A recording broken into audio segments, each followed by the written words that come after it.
Bonjour à tous et bienvenue dans Actu-Média et SVOD, voici le sommaire. On commencera comme d'habitude par les audiences TV et YouTube marquantes de la semaine, puis les infos médias, ensuite je vous parlerai des audiences Netflix qui ont été dévoilées, et on terminera par les conseils TV et SVOD pour la semaine prochaine. Et on commence par les audiences TV.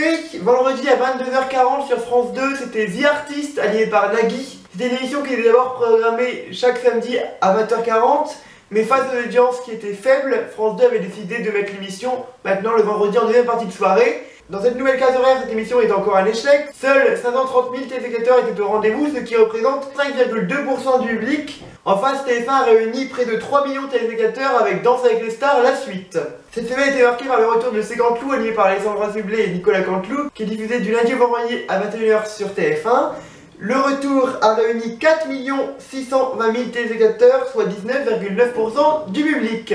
Ensuite, c'est une catastrophe pour la série Influence, diffusée du lundi au vendredi à 18h sur Énergie 12. Lundi, la série a réuni seulement 3 000 téléspectateurs, ce qui représente 0,0% du public. Depuis son lancement, cette série réunit en moyenne seulement 0,2% du public. Et ensuite, le 23 septembre dernier, sur BFM TV à 21h05, il y avait le débat entre Jean-Luc Mélenchon et Éric Zemmour. Ce débat a très bien marché, il a réuni 3 810 000 téléspectateurs, ce qui représente 18,7% de part d'audience. Maintenant, la vidéo YouTube la plus vue cette semaine est une vidéo de Loris qui s'appelle Les boîtes de nuit. Cette vidéo a réuni 3,3 millions de vues. On passe tout de suite aux actus médias. On commence avec Cyril Hanouna qui prépare une nouvelle émission pour la présidentielle de 2022.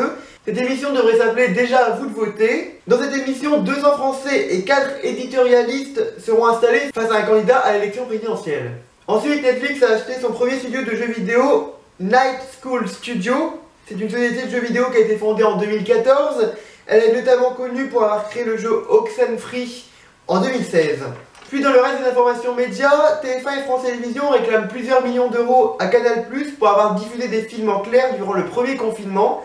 Ils ont assigné Canal+ au tribunal de Paris pour contrefaçon et concurrence déloyale et parasitaire.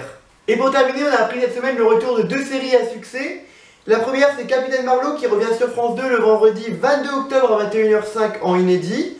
Et Munch qui revient sur TF1 dès le jeudi 21 octobre en prime time également. On passe tout de suite aux audiences Netflix. Le patron des contenus Netflix a dévoilé quelques audiences cette semaine. Le programme le plus regardé est la saison 1 de la chronique des Bridgerton qui a réuni 82 millions de visionnements. Puis avec 76 millions de visionnements, c'est Lupin qui est à la deuxième place du podium. Et on termine cette émission avec mes conseils pour la semaine prochaine. Donc je vous conseille tout d'abord de regarder la saison 3 de Family Business qui sort sur Netflix le 8 octobre. Et je vous conseille également de regarder demain à 23h10 sur TF1 le documentaire Affaire Grégory, une enquête sans fin. Ce documentaire sera diffusé juste après la série Une affaire française. Merci beaucoup d'avoir regardé cette vidéo. On se retrouve la semaine prochaine pour un nouvel Actu Média et SVOD. A bientôt les amis, au revoir.